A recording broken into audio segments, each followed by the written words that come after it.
Lugia has 280 HP, it's lightning weak, it does 220 for 4 energy. So, like, all of those aspects of it aren't super powerful, but its ability, its ability is amazing. Its ability lets you put 2 colorless Pokemon that are not rule box from your discard pile onto the field. And you can grab 2 of this Archeops to put onto the field that does search your deck for 2 special energy and attach it to your Pokemon in any way you want. And you can do this once for each of your Archeops, and it does not end your turn. So, you do this, you put 2 onto the field, every turn you are searching for 2 special energy and attaching them to your Pokemon. This, built with a multitude of different attackers, has so much potential. This one is a Lugia single strike build, where you can throw it onto the single strike Urshifu, blow something up for whatever amount of damage, because it literally just knocks things out. And then you can do it again the next turn as long as you're able to shuffle back enough to do it again. It's wild. Then you also have the Umbreon to be able to gust things up, which is insane.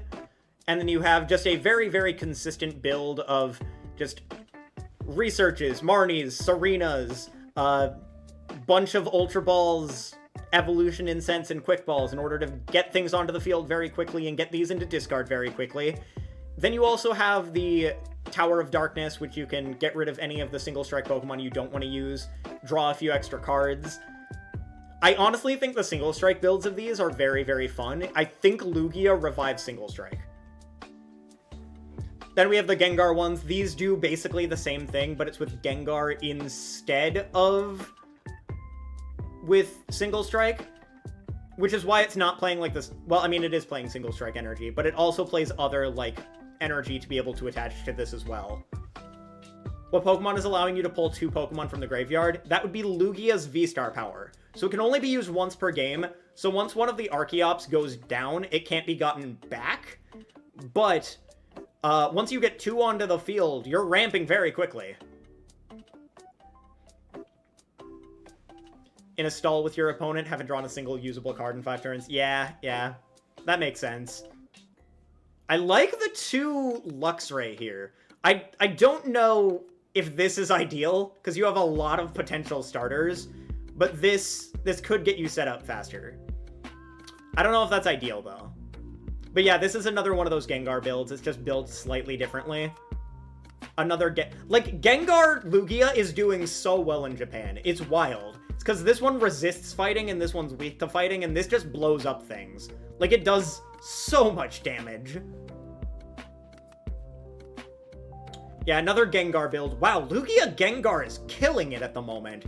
There's, like, runner-ups, top 16s. It is wild that Lugia Gengar is doing as well as it is. Like, look at all of these. All of these are Lugia single strike for these, like, top entries here. I don't think anyone on Twitter, at least, is talking about how good this is with single strike cards. Like, look at this. It's another Gengar. Okay, now we're getting into some other stuff. This one's basically a more streamlined Lugia build, and then it also has, it's got the paths, so you can either remove it with your own attack, you could remove it, you can remove it other ways if you want. Okay, they need the Pumpkaboo to remove paths so they can use this, but it's basically built like an Arceus deck. You essentially want to get these down turn 1, evolve into them, use them, put the Archeops onto the field, and then your goal is just path Marnie there for the rest of the game while using Archeops to accelerate to your Pokemon in play.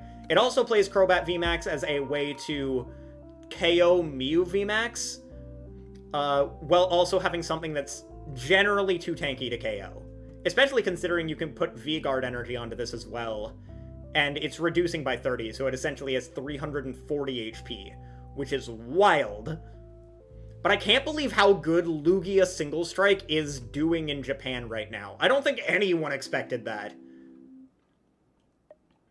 Then we've got another just straight up, like, tanky Lugia deck. Again, these are all built like tanky... They're built like a tanky Arceus deck. I'm honestly very surprised that they're not playing, like, Sharon's Care. I think they should be. If they were playing Sharon's Care, I feel like they'd be looping this a lot more. Like, they're not playing Healing. I feel like they should be. Then we have Lugia Giratina. Same kind of concept as the single strike ones, except you're swinging for 280 and lost zoning things. I don't know if I like this as much as the others. Like, I feel like you'd rather just play the single strike things, because you can just boost to absurd numbers with single strike energy. Especially the Gengar one. I think the Gengar one is ideally the best one. Easily the best one. But this has some potential as well. I feel like Arceus Giratina is going to end up being better for that concept, though. This one's another Lugia Giratina build. It honestly just seems like Lugia paired with big damage attacker is the norm in Japan.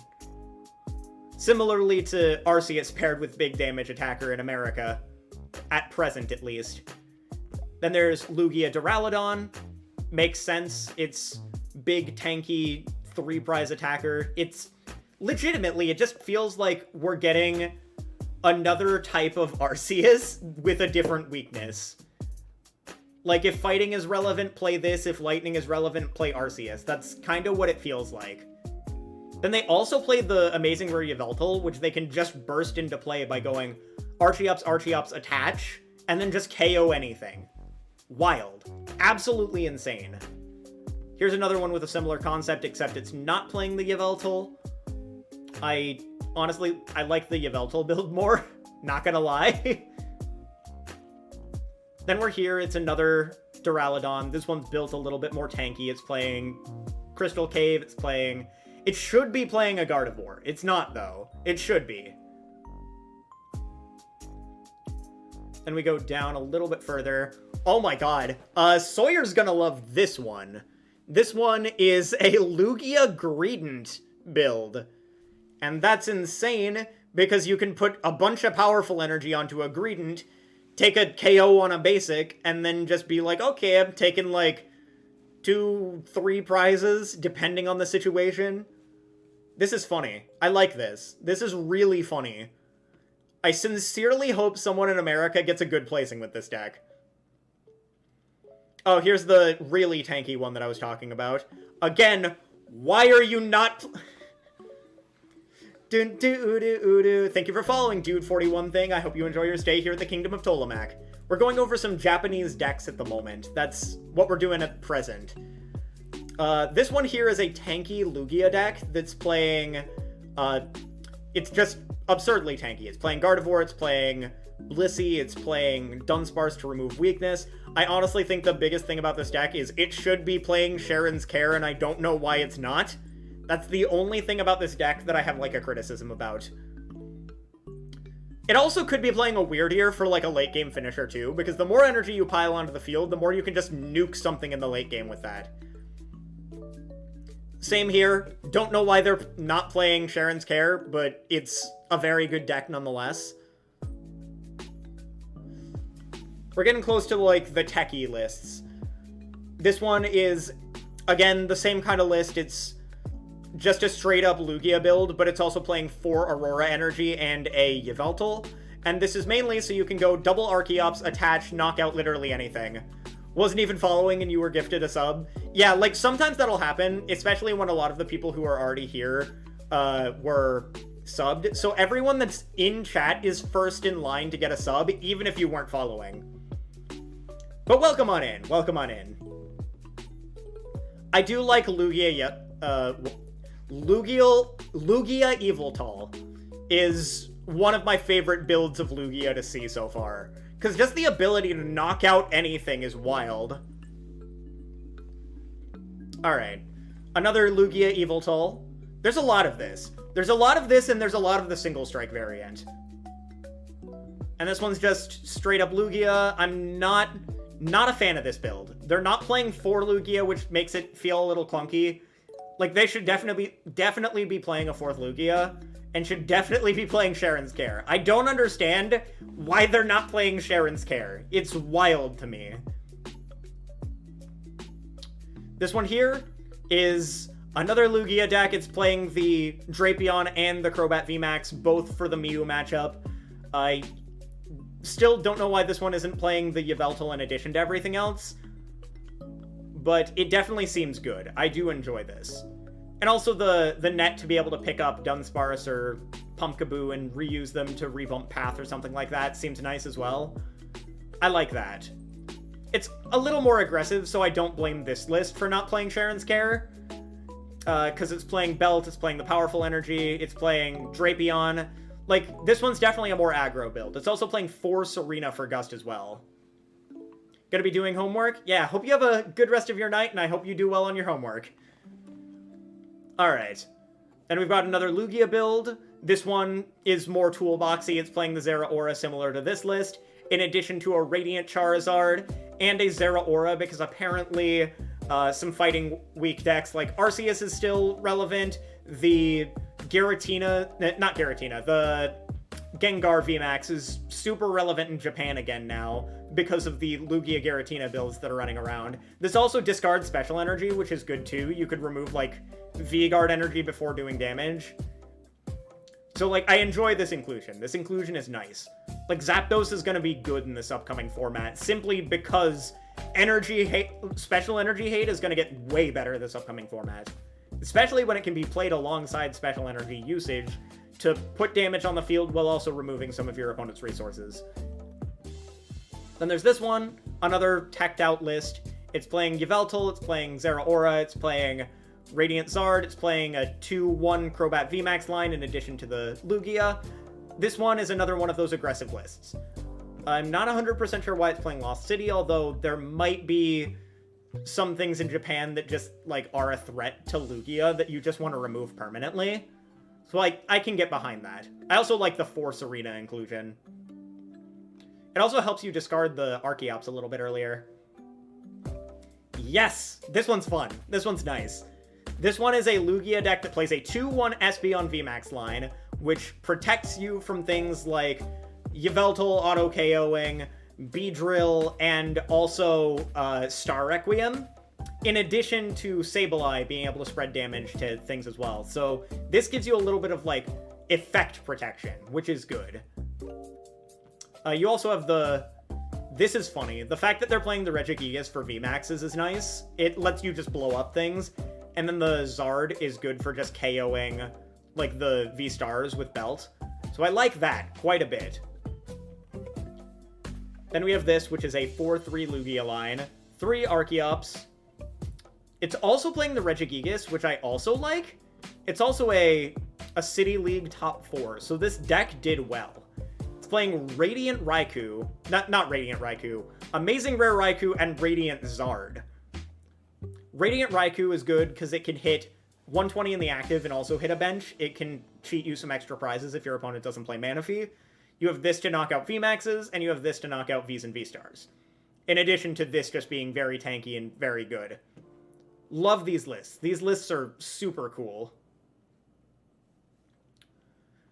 Then we've got another one of these toolboxy lists. It's playing the Lugia, it's playing Yveltal, it's playing Zeraora, Radiant Zard, Zapdos. Honestly, the energy counts just seem normal. It's just double turbos, powerful energies, Aurora energies, and weakness guard energies with whatever other tech energy they want to put in there, depending on the list.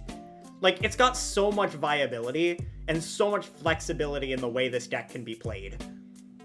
Has a 4-3 Lugia line, has 3 Archeops, 2-1 Ditto. The Ditto's interesting. You can copy your opponent's attacks, and it's also just pretty tanky, especially being able to play weakness guard energy. I like the concept behind this. This one, I might have to give a spin. This one might convince me to try and play this deck. Then we've got the City League top 8, which is playing the Flying Pika, which is good against some of these decks that only play basic attackers, similar to Reggie's, or even, like, just any Lost Box deck, really, other than the Giratina one. But even then, they also have Yveltal to knock out those big attackers. So, big fan of the way that these are being built. See, like, I feel like a lot of people aren't considering the, like, toolboxy aspect of this deck and are trying to just build it as straight Lugia, which I don't think is correct for the format. I think that's the main reason why people are struggling to, like, see its potential, or, like... Because there's so many people saying this deck is mid, but it's tearing up in Japan, so it can't be bad, right?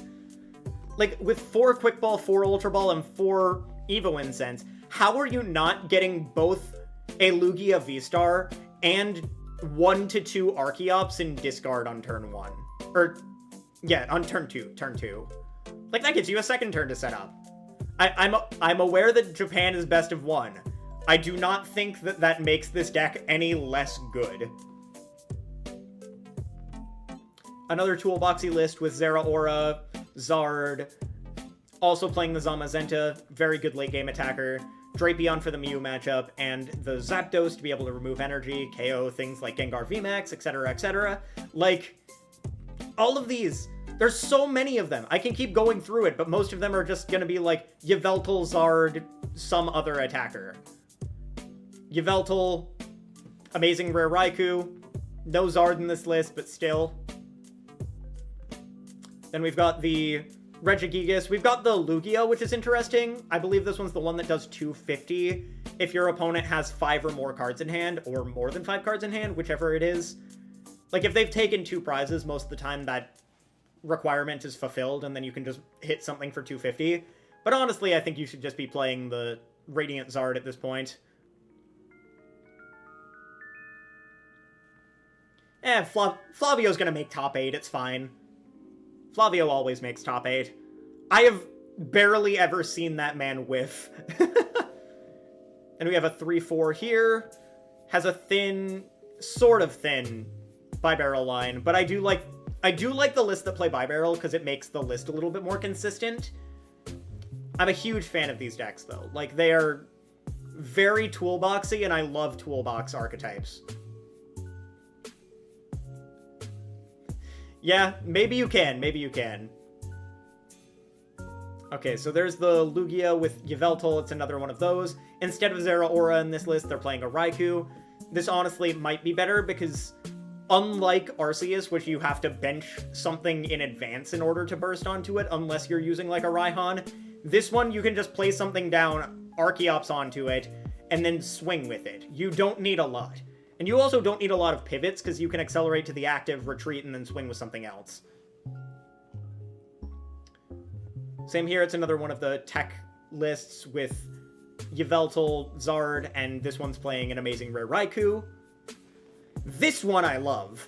This one I saw previously. It has both Zard and Moltres for late game attackers. It has Zamazenta also as a late game attacker. But my favorite thing about this list is the dog. Look at the Stoutland. The Stoutland, you can now accelerate a bunch of powerful energy onto and just swing at things. You could KO a Cramorant with this and take 2 prizes. Like, I feel like Lugia has such a broken matchup against decks like Lost Zone Box. It's why I think that Lost Zone Box goes from, like, tier 1 to tier 2 this format. Like, this deck gives so many decks a terrible matchup. Like, it's one of the reasons why I think Reggie drops down quite a bit, is this just does Reggie's job, but better.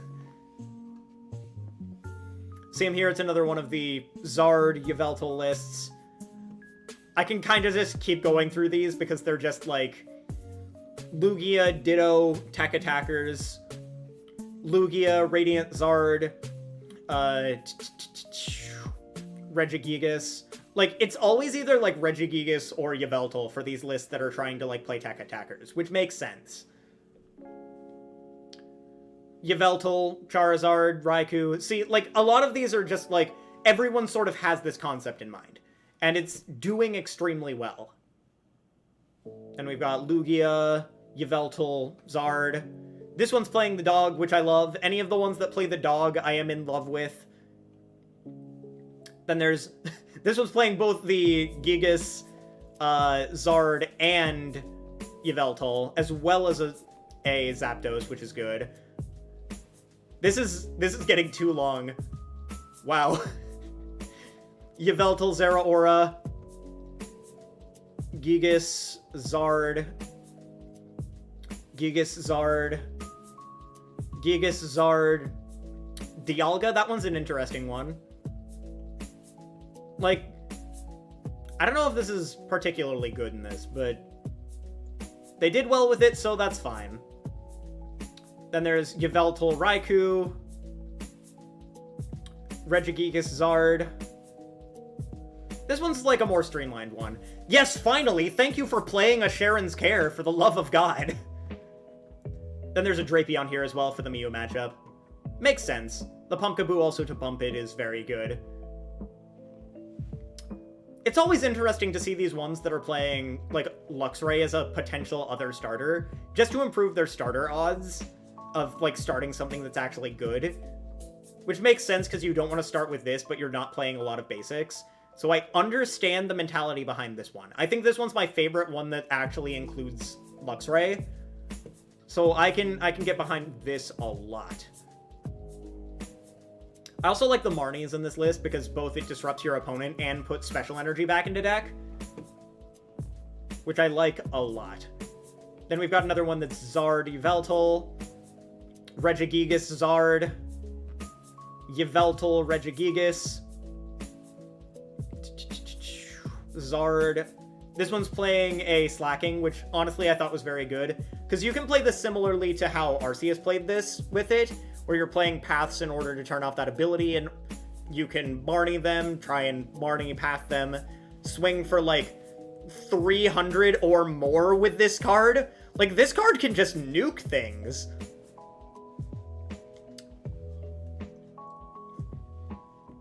Another Yveltal build. This one's not playing like another big damage attacker, so this one's like your main one-hit KO option. Then we've got Zard Zeraora.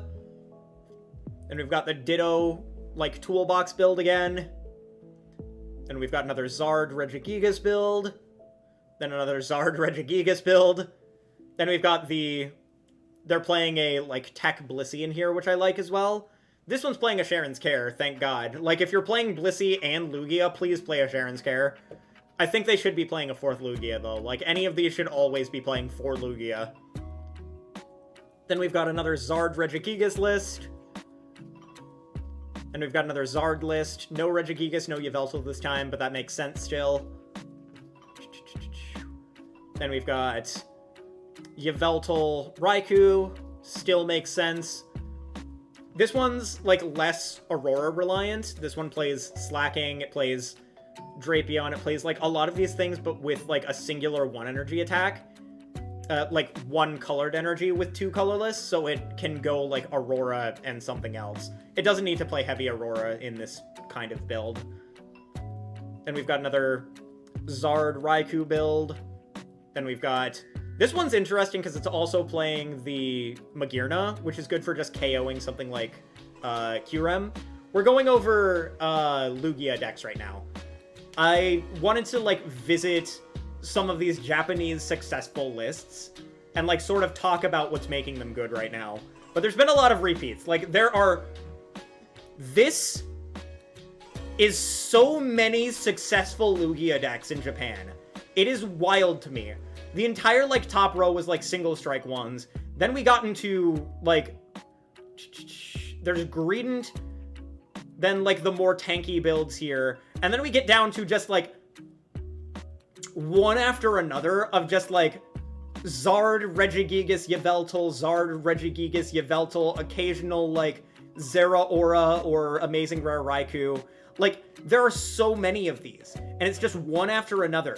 Over and over and over again. Because this deck is tearing it up in Japan. Like, it's so busted in Japan. And they're playing lightning attackers just for the mirror, too. Yeah, we're looking at Silver Tempest decks. We went over Regidrago just a little bit ago, and now we are going over Lugia, and there is a lot to unpack here. Like, look at all of this. Okay, I think this is where we were at last time. Yeah, we were right here. Yeah, this is where we left off at, because the Magearna is really good for being able to KO, like, the ice attackers. I don't know how amazing this deck is in total, but I like the Ditto because the Ditto can swap into any of these things. I think they should also be playing a Ditto VMAX, though. This one does, I believe, 120 plus 100 more if your opponent's active is a V, but I'm not 100% sure. It does 120 plus 100 if something is met. Some condition is met. Let me find it real quick. So we can check this real fast. Oh, it's 100 plus 120 more. If this Pokemon has any special energy attached, it does 120 more. Okay, so a free 220 in any Lugia deck. Cracked. Cool. So it's like the Necrozma. That makes sense. Okay, here we are. We're back here. Yep. That's nice for these kind of decks. Like, there's so many of these that are just playing a lightning attacker plus belt to just try and KO these, which is wild. Like, they're teching for Lugia in Lugia because Lugia is so good. That is why. It is wild how good this is in Japan. And this one is so cracked. Look at this. It's the most crackhead Lugia deck we've seen so far. It's playing a 4-2 Lugia line with a Sharon's Care. Thank you for playing Sharon's Care in this list. Not enough Lugia decks are playing Sharon's Care in Japan. But it also plays Burnett. Why is it not playing Illuminion? It should be playing Illuminion with this kind of count. But it also plays Amazing Rare Yveltal, Amazing Rare Raikou, 2-2 Greedent VMAX line, and an Amazing Rare Kyogre. This is just Lugia Amazing Rare. I 100% think that positive Lugia results will translate to the Western world. This deck serves the same kind of purpose as Arceus, but can do it instantaneously instead of needing to set up onto something. Like, once you get Archeops onto the field, you can set up any of your attackers without needing to bench them and accelerate to them first. It's a good deck. There is no way this doesn't have some form of translation. Like, obviously, since it's best of 3, it's not going to be, like, as used as it is in Japan, but there's no way in hell that this deck is not fantastic still. Then we've got another Ditto build with Raikou, Zard, Yveltal, like, Regigigas. It's wild. Zard, Raikou, Zapdos for the single strike Gengar builds that are just blowing up big attackers. Like, it's so wild how good this deck is. Then we've got the Lugia, Ditto, Blissey. They're playing a Sharon's Care. Good. I'm very glad. When they play Sharon's Care, I am happy with the fact that they are actually playing an optimal card in this deck. Like, alright, it's another Zard, Yveltal, Raikou. Like, it seems like the same, like, attackers are being used, because, like, it can set up onto these one-prizers that can just make the most insane plays. Like, you don't need to sit behind two-prizers. You can literally, after setting stuff onto the field, Sharon's Care your Lugia off the field, and then just send up your one-prize attackers and accelerate with Archeops for the rest of the game. Archeops accelerates from deck. 2 special energy for each of them in play from deck. It's insane. That's why so many of these decks are playing, like, heavy Marnie counts, and some of them play Oranguru to put back special energy into deck. It is nutty how good this is. Yep. Then there's another Lugia with Radiant Zard. And okay, finally, we made it through all of them. We had to scroll for literal ages to get through all of these, because this is how successful this deck is in Japan. This deck is so busted in Japan. So busted that other decks are needing to tech extensively to beat this deck, and Lugia decks are teching for the mirror. Yeah, like, Guru you can get at least 1, but they're also playing, like, 16 energy of something like that. Oh yeah, feel free to send it to me. But yeah, I hope you enjoyed going over how broken Lugia is, because this is a lot.